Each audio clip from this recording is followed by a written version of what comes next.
하나님께서 우리에게 주신 말씀은 구약성경 창세기 23장 1절부터 24장까지 말씀입니다. 창세기 23장 24장의 말씀, 먼저 23장 1절부터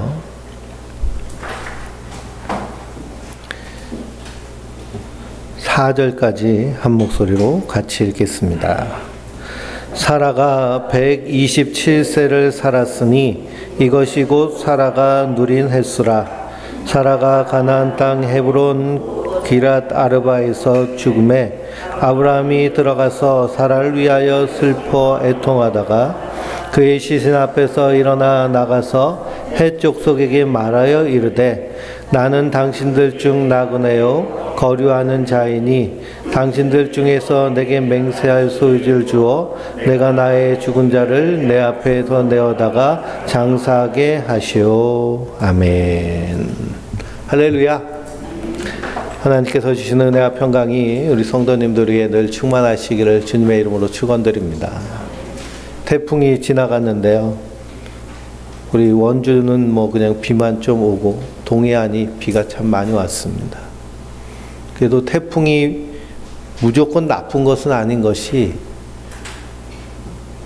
태풍을 통해서 이런 뜨거운 열기들 내보내고 순환시키고 하는 일들이 일어나기 때문에 태풍의 그런 역기능보다는 순기능이 더 많다고 그럽니다.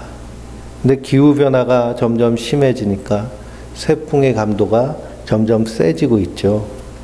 우리 인생에도 수많은 어려움이 있지만 그것은 무조건 다 역기능만 있는 것이 아니라 나를 새롭게 하고 또 강하게 하고 그리고 바른 것을 바라보게 하는 순기능이 있습니다. 하나님의 말씀도 마찬가지죠. 하나님의 말씀도 교훈과 책망과 바르게 함과 의로 교육하기에 유익합니다. 그러니 하나님의 말씀은 우리를 사랑하신다는 그 사랑의 말씀이지만 그 안에는 교훈이 있고요, 책망이 있고 바르게 함과 의로 교육하기에 유익합니다. 그러니 하나님은 하나님의 자녀들을 반드시 하나님 백성으로 만들어내신 것이 하나님의 일하심인데요, 그 안에는 때로는 책망도 있고 그리고 때로는 훈련도 있습니다. 군인들이 훈련 중에 제일 무서워하는 훈련이 유격 훈련이거든요. 그런 유격 훈련에 참여하면 거의 반죽음이 되도록 훈련을 받습니다. 근데 그 훈련을 통해서 더 강하여지는 것이죠. 하나님 말씀도 마찬가지입니다. 성경을 읽어보면 말씀이 나를 기분 좋게 해주는 말씀 별로 없습니다. 다 찌르고 쏘고 깨트리는 말씀들이죠. 그러니 말씀은 항상 우리를 깝니다. 그래서 제가 강해 설교만 이렇게 쭉 하잖아요. 강해 설교만 하면 좋은 것이 말씀은 그대로 전할 수 있기 때문에 그렇습니다. 그러니 말씀 가운데 좀 강한 말씀들이 있잖아요. 까는 말씀들. 그건 까면 어떻게 하면 돼요? 까지면 되죠. 까져야, 예? 그거 다시 벗겨지고 새살이 돋아나고 더 튼튼해지고 단단해집니다.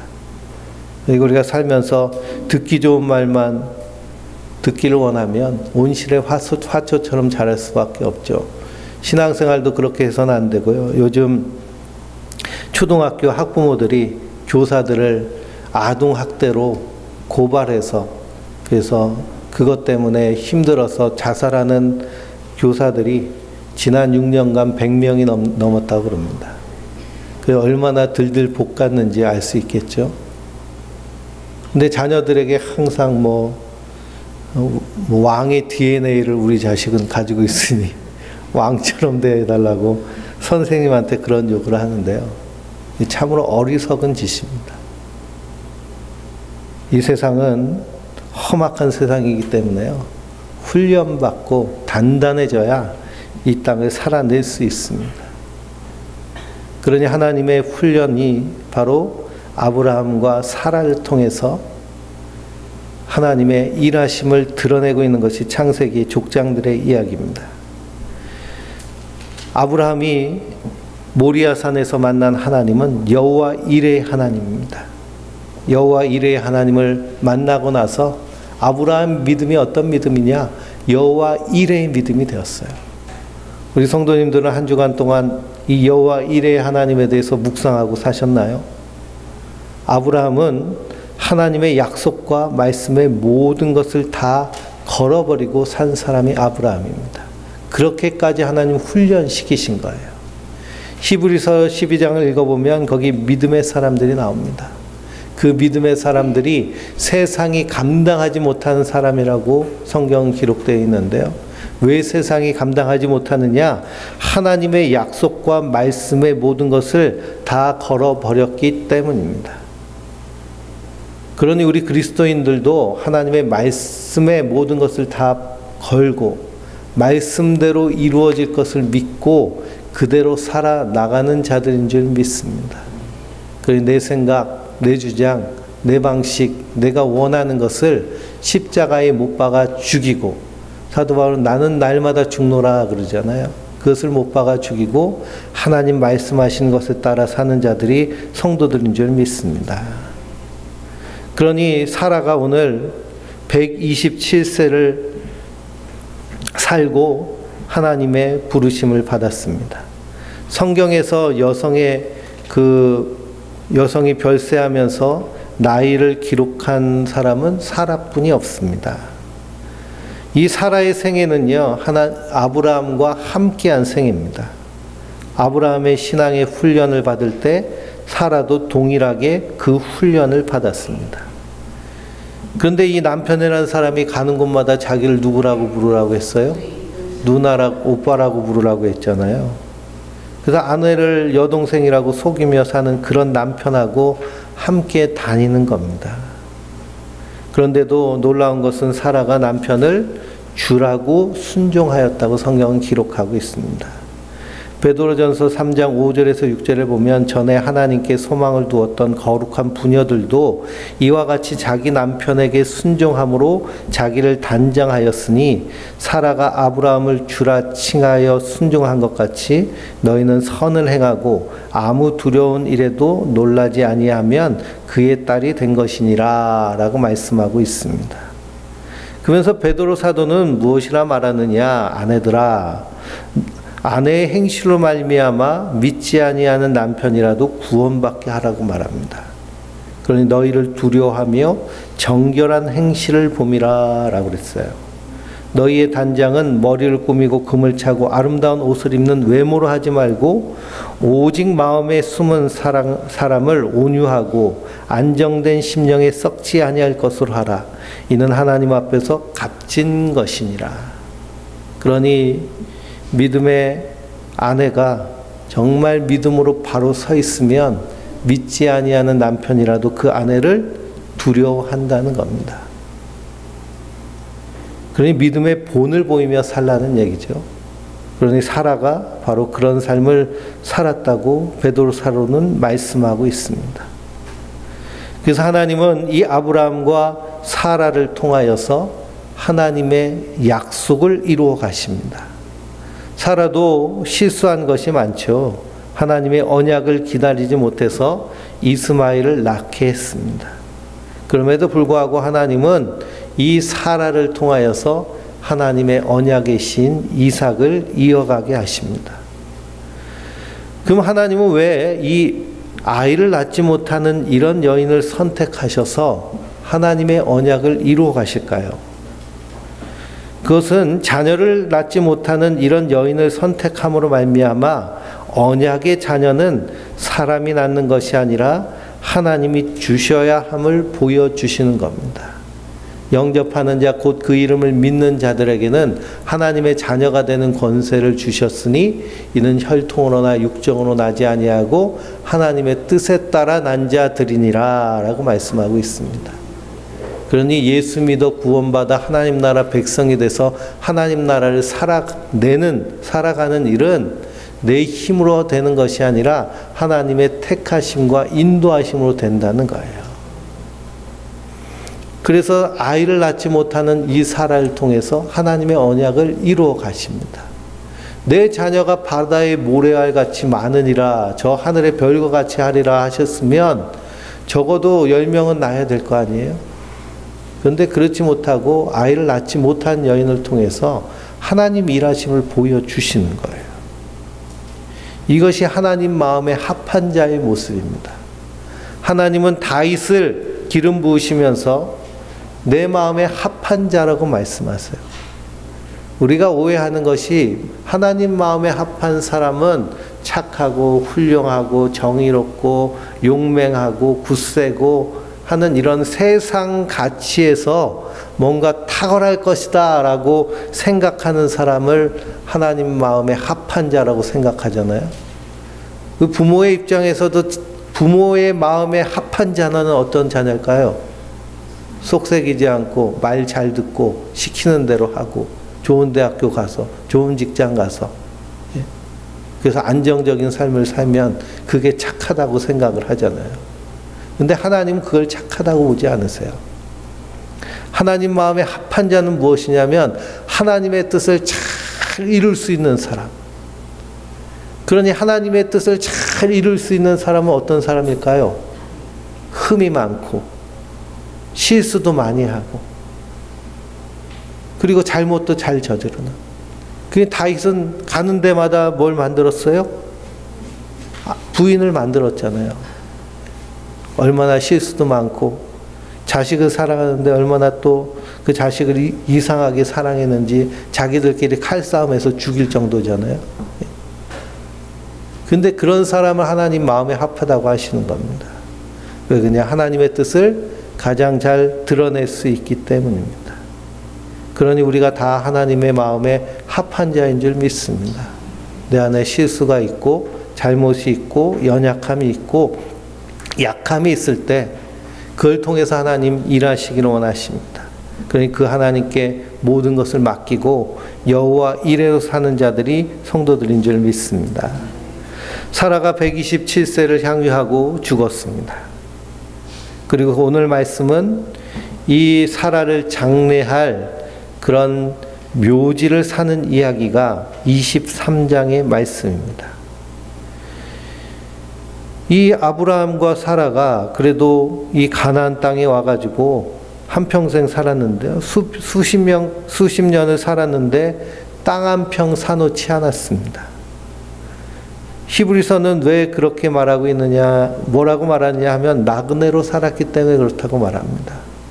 그렇죠. 우리가 나그네로 여행 왔는데, 그래서 예를 들어서 저기 베트남 같은 데 여행 갔어요. 여행 갔는데 거기 땅이 좋다고 거기 땅을 사나요? 안 사죠. 돌아갈 본향이 있기 때문에. 아브라함도 그랬습니다. 땅 한 평 사놓지 않았는데 이제 사라가 죽자 그 땅을 조금 사서 무덤을 삼으려고 하는 겁니다. 땅을 산다는 것은 하나님의 약속을 믿고 그것을 약속의 터로 삼는 것에 대한 의미가 담겨져 있습니다. 그래서 햇사람에게 가가지고 땅을 알아봤어요. 땅을 알아봤더니 그 사람들이 거저 주겠다고 그럽니다. 그러나 아브라함은 굳이 값을 치르겠다고 말하죠. 값을 치르겠다고 말하니까 얼마라고 얘기해요? 그 값이 15절 말씀에 보니까 주여 내 말을 들으소서 땅값은 은 400세겔이나 그것이 나와 당신 사이에 무슨 문제가 되리까? 라고 얘기합니다. 그러니 이 가나안 사람도 참 웃기죠. 그냥 쓰라고 그래요. 그냥 아무데나 다 우리는 친구니까 동맹한자니까 아무 땅이나 당신이 원하는 대로 거기서 그 장사를 치르라고 그럽니다. 근데 아브라함은 굳이 값을 치르겠다고 그러죠. 그랬더니 얼마라고 그래요? 400세겔이라고 그럽니다. 400세겔은 많은 돈일까요? 적은 돈일까요? 많은 돈이에요. 완전히 지금 아브라함의 뒤통수를 치고 있습니다. 그냥 들판, 황무지, 굴 하나 있는 땅을 은 400을 달라고 그러는 거예요. 이게 중동 사람들 장사하는 태도라고 그럽니다. 거저 쓰라고 막 그러면서 아유 그래도 내가 어떻게 거저 쓸 수 있어. 이게 얼마나 해요? 그랬더니 갑자기 엄청난 값을 부르는 거죠. 그럼에도 불구하고 아브라함은 그 값을 다 치르고 그 무덤이 될 토지를 삽니다. 거기에는 특별한 의미가 있는데요. 언약 안에 들어오는 세상의 모든 것들은 반드시 값을 지불해야 하는 것이에요. 희생을 치르지 않고서는 언약 안으로 들어올 수 없습니다. 그러니 이 막벨라 굴이 있는 이 땅이 후에 이스라엘 백성들이 출애굽해서 돌아와서 근거지가 되는 땅으로 쓰임을 받는데요. 그래서 비싼 값을 치르라도 사는 겁니다. 언약 안에 들어오는 것은요, 거저 들어오는 것이 하나도 없어요. 그러니 하나님이 우리를 하나님의 백성 삼으시기 위해서 값을 치르셨어요. 그 값이 무슨 값일까요? 예수님의 십자가에서 흘리신 피값이에요. 값을 주고 산 것이 되었어요. 예수님이 우리를 다 주고 사셔서 하나님 나라 것으로 삼으셨어요. 우리는 이것을 믿는 믿음으로 사는 자들인 줄 믿습니다. 그 모형을 아브라함이 사라의 장례할 그 무덤을 사는 모습으로 우리에게 나타나고 있습니다. 그래서 400세겔 이렇게 구입한 굴에 사라가 장사되고 이것이 400년 후에 돌아올 거점이 됩니다. 그러므로 죽음도 하나님의 언약 안에 들어오면 죽음을 뛰어넘는 일이 되는 것이죠.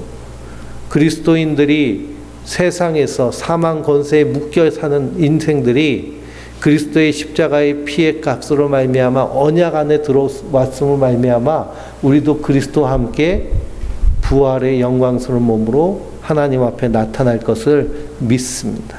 이 믿음으로 사는 것이 성도들이에요. 그러니 이 땅에서 죽을 것이 두려워서 사는 자들이 아니에요.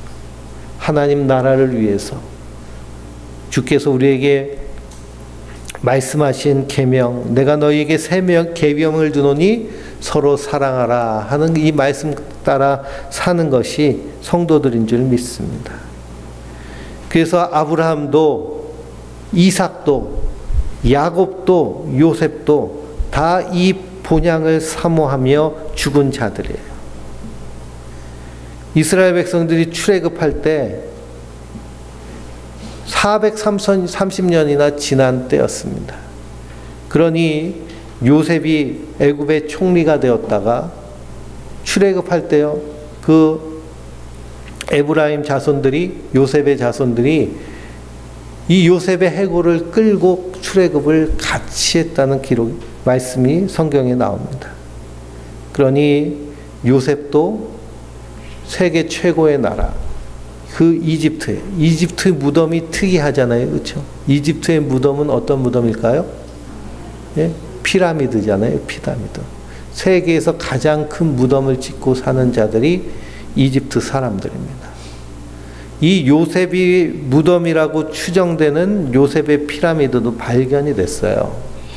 요셉의 피라미드 발견됐는데 그 안에는 원래 피라미드는 파라오만 이렇게 장사 지낼 수 있는 그런 묘지인데 그 고센 지역이라고 추측되는 곳에서 피라미드가 하나 발견됐습니다. 근데 거기에는 무덤이 없는 피라미드예요. 빈 무덤인 것이죠. 그리고 거기에 채색 옷을 입은 그런 형상의 그런 사람의 형상으로만 돌로 깎아 만든 그런 석상이 발견되고 그래서 그것이 요셉의 무덤일 것이다 라고 추측하고 주장하는 일들이 있습니다. 그러니 그 피라미드에 묻혔어도 어디를 사모하는 거예요? 본향을 사모하는 겁니다. 하나님의 언약, 약속을 사모하는 거예요. 그러니 이런 죽음이 바로 복 있는 죽음입니다. 그래서 시편 116편 15절을 읽어보면 그의 경건한 자들의 죽음은 여호와께서 보시기에 귀중한 것이로다 라고 말씀하고 있습니다. 하나님 보시기에 귀중한 죽음은 언약 안에서 우리 호흡이 마치는 것이 귀중한 죽음이에요. 요한계시록 14장 13절을 보면 또 내가 들으니 하늘에서 음성이 나서 이르되 기록하라. 지금 이후로 주 안에서 죽는 자들은 복이 있도다 하시매 성령이 이르시되 그러하다. 그들이 수고를 그치고 쉬리니 이는 그들의 행한 일이 따름이리라 하시더라 라고 말씀하고 있습니다. 그러니 사람의 죽음에는 두 가지 종류가 있어요. 주 안에서 죽느냐, 안 그러면 그리스도 밖에서 죽느냐. 언약 안에 있는 죽음은 어떤 죽음이라고 그래요? 복된 죽음이라고 그럽니다. 왜 그러냐? 사망 권세가 그를 삼킬 수 없기 때문에. 그러니 그 언약 안에서 땅도 하나님의 언약 안에 들어오기 위해서 비싼 값을 치렀듯이 그리스도께서도 우리를 위하여 자기의 생명을 값을 치르셔서 우리를 사신 줄 믿습니다. 그러니 우리는 값싼 인생이 아니에요. 소중하고 귀하고 하나님 보시기에 천하보다 귀한 인생인 줄 믿습니다. 그러므로 거기에 합당한 삶을 살아내는 우리 성도님들 되시기 바랍니다. 이렇게 장례를 치르고 나서 24장에 1절을 한번 같이 읽어볼까요? 아브라함이 나이 말가 늙었고 여호와께서 그에게 범사의 복을 주셨더라 그랬습니다. 이제 아브라함이 나이 많아서 늙었어요. 여기서 늙었다는 말은 단지 나이만 많아지는 것을 의미하는 것이 아니라 신앙이 진전되었다는 뜻을 가지고 있습니다. 그래서 히브리어로는 이 늙었다는 말을 진전됐다, 발전했다라는 뜻으로도 해석을 합니다. 그러니 하나님의 사람들은요, 늙어서 낡아져서는 안 돼요. 어떻게 될까요? 더 성숙해지고 더 지혜로워지고 더 풍성해져야 될 줄 믿습니다. 나이가 들으면 노인이 되면 어린애가 된다고 그러잖아요. 그렇죠? 왜 어린애가 될까요? 성장을 멈추니까 어린애가 되는 겁니다. 그러니 끊임없이 성장하고 끊임없이 성숙해져야 돼요. 지금의 노인들은 어린애가 되어도 돌봐줄 사람들이 있잖아요. 그렇죠? 근데 여기 계신 성도님들이 나중에 90세가 되고 100세가 되면 돌봐줄 사람이 없을 확률이 상당히 많습니다. 그래서 옆에서 로봇가 돌봐줄 확률이 높아요. 그래서 점점 이렇게 외로움이 심화되는 시대에 우리가 살고 있거든요. 근데 외롭지 않기 위해서는 어떻게 해야 될까요? 지혜로운 사람, 대화가 통하는 사람. 저 시골 마을 고령화에 대해서 다큐멘터리를 다룬 것이 있는데요. 거기 보니까 90대 된 할머니들이 이 집집이 살아요. 평생을 70년, 80년 옆집 사람들이었는데 이제 아침이 돼가지고 밥 먹고선 점심에 마시러 나왔어요. 할머니들이 나와가지고서는 둘 이렇게 이 집 저 집 방문해가지고 가만히 앉아 있다가 그냥 가요. 귀도 잘 안 들리고 얘기를 해도 할 얘기가 없는 거예요. 밥 먹었냐? 뭐 고추 심었냐? 고추 땄냐? 손주 얘기도 뭐 하루 이틀 하는 거죠. 그렇죠? 또 손주도 아기 때나 예쁘고 다 크면 사춘기 지나면 뭐 할머니 본체 만체도 하니까 할 얘기도 없는 거예요. 이 대화할 내용이 없으니까요. 그냥 가만히 앉아 있다가 그냥 얼굴 보고 그냥 오는 거예요. 그러니 우리가 끊임없이 공부하고 배우고 자기를 성찰하지 않으면 그냥 반복되는 일상 가운데 지겨운 삶이 돼버리는 겁니다. 근데 성도는 지겨운 삶이 아니잖아요. 사도 바울은 뭐라고 그러나요? 난 날로 새롭도다 그러잖아요. 날로 새롭도다. 내 겉사람은 후피하나 내 속은 새롭도다. 날마다 새롭기 위해서 늘 하나님 말씀을 가까이 하고 그리고 내 안에서 자기를 성찰하고 그리고 끊임없이 공부해야 될 줄 믿습니다. 그런데 아브라함은 단지 나이 많아 늙은 것이 아니고요. 점점 여호와 일의 신앙 가운데 든든히 세워집니다. 그 모습이 이삭의 아내를 찾는 모습으로 드러나요. 그래서 아브라함이 자기의 종을 부릅니다. 종을 불러서는 자기 고향인 갈대아 우르로 가서 거기서 이삭의 아내를 데려오라라고 명령을 합니다. 그게 4절이죠. 내 고향 내 족속에게로 가서 내 아들 이삭을 위하여 아내를 택하라라고 말씀하고 있습니다. 우리는 이 말씀을 통해서 역시 믿는 사람은 믿는 사람끼리 결혼해야 돼라고 이렇게 생각하는 경우도 있는데 그건 완전히 성경을 잘못 본 것이죠. 갈대아 우르에 살고 있는 아브라함의 고향에 있는 사람들은 하나님을 섬기는 사람들이었을까요? 아니죠. 달신을 섬기는 사람들입니다. 근데 그곳에서 이삭의 아내를 데려오라고 그래요. 그건 뭐냐? 아브라함이 믿음의 조상이 된 것은 아브라함이 원래부터 믿음이 있어서가 아니라 하나님의 택하심과 부르심, 훈련을 통해서 여호와 일의 사람이 된 것처럼 그 언약 안에 들어오는 자도 자신과 같은 과정을 통과해야 된다라고 여겼기 때문입니다. 그러니 아브라함에게 너는 고향 친척 아비집을 떠나서 내가 내게 명하는 땅으로 가라고 하셨잖아요. 그러니 종을 보내서 거기서 이삭의 아내를 데려올 때 아내에게도 어떤 일이 있어야 될까요? 고향 친척 아비집을 떠나서 하나님이 인도하시는 길로 따라오는 그런 과정이 동일하게 일어나는 겁니다. 그러니 믿음이란 아브라함이 간 길을 따라가는 거예요. 아브라함이 믿음의 조상이잖아요. 그러니까 아브라함이 간 그 길을 따라 우리도 믿음으로 가는 자들입니다. 그러니 어디서부터 신앙이 시작될까요? 고향 친척 아버지 집을 떠나는 것에서부터 시작되는 거예요. 나의 정체성, 나의 인생관, 나의 세계관, 나의 사고방식, 세상적인 것들을 다 떠나보내고 성경이 말씀하시는 대로 내가 나아가는 거예요. 그래서 그리스도인들을 거듭났다라고 얘기하잖아요. 거듭났다. 예수 믿고 거듭나면 반드시 바뀌어야 됩니다. 이전의 삶과 이후의 삶이. 그러니 거기서 오는 반드시 충돌이 일어나게 돼 있고요. 거기서 반드시 고통이 수반되어 있습니다. 그러니 이삭의 아내를 가나안 현지에서 택하는 것이 아니라 고향에서 데려오게 되는 거예요. 자기의 신앙의 과정, 고향 친척 아비집을 떠난 모든 과정을 똑같이 따라오게 함으로 말미암아 하나님의 언약 가운데 들어올 수 있다고 아브라함은 본 것입니다. 자신을 불러낸 것처럼 이삭의 아내도 그렇게 불러서 하나님의 백성으로 이루시는 거예요.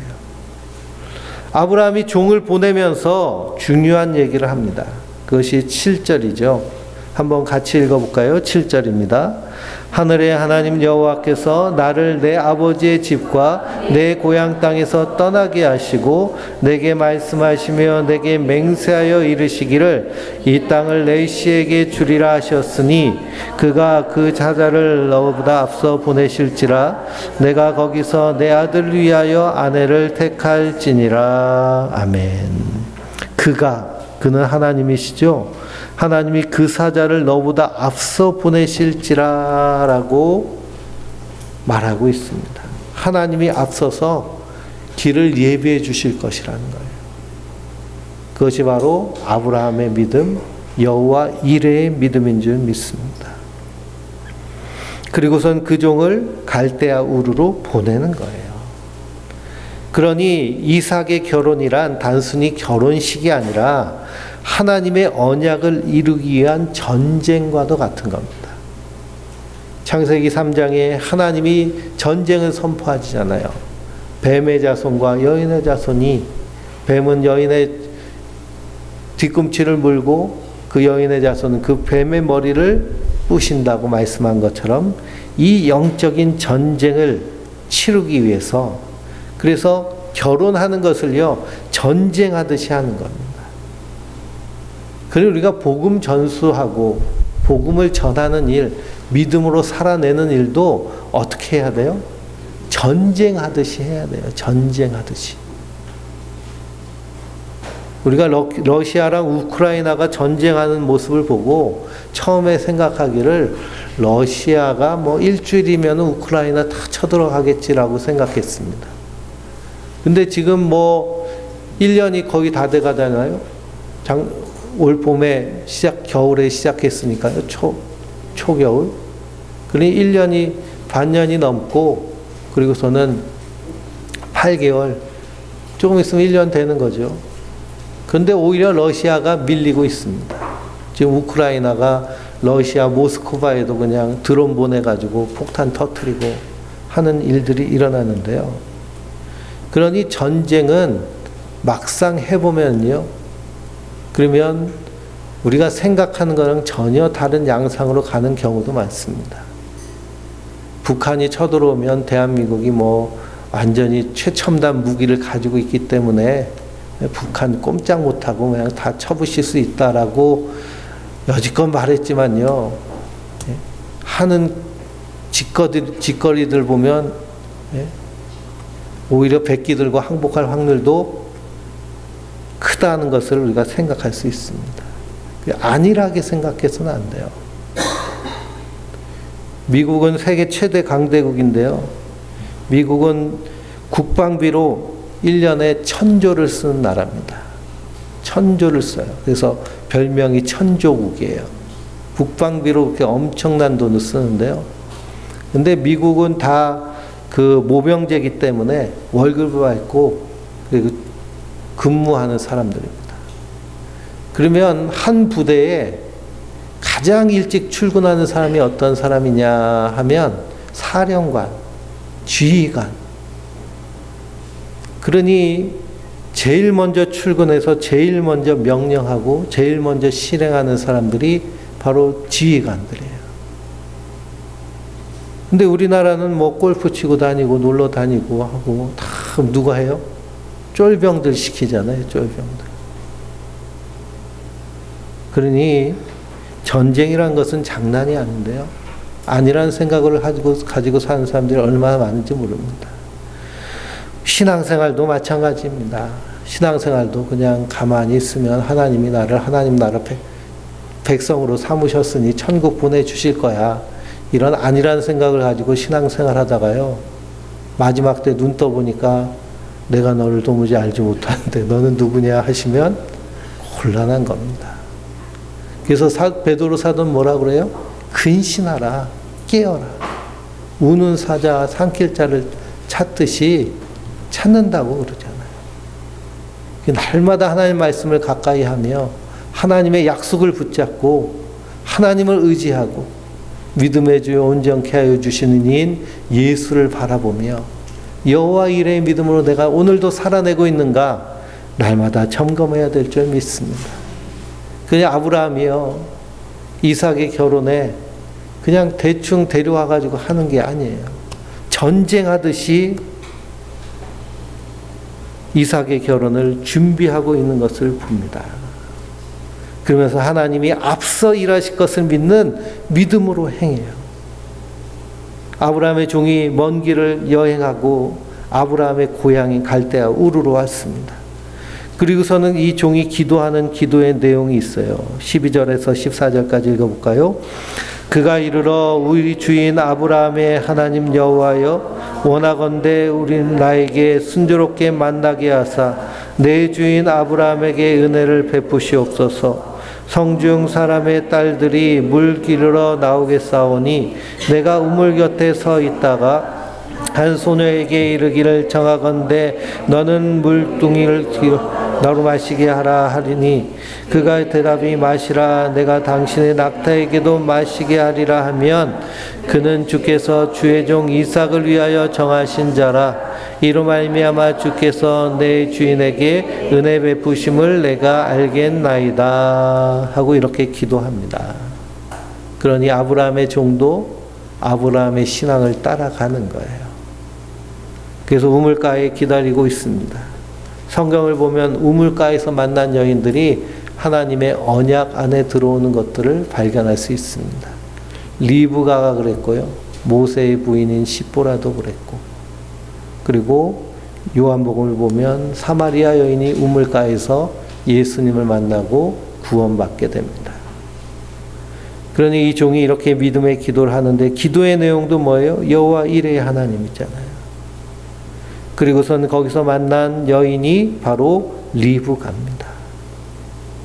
그래서 하나님께 경배하고 그리고선 리브가에게 그 아브라함의 청혼을 전합니다. 집안의 초대를 받아가지고 그리고 그 청혼에 응하고 리브가는 담대하게 고향 친척 아버지 집을 떠나가는 거예요. 그래서 아브라함이 간 길을 그대로 가게 합니다. 리브가를 보내기 위해서 온 가족이 모여서 마지막 식사를 하는데요. 식사하면서 리브가의 오빠들이 동생을 축복하는 내용이 60절의 말씀입니다. 60절을 한번 같이 읽어볼까요? 리브가에게 축복하이르되 우리 누이여 너는 천만인의 어머니가 될지어다 내 씨로 그 원수의 성문을 얻게 할지어다. 아멘.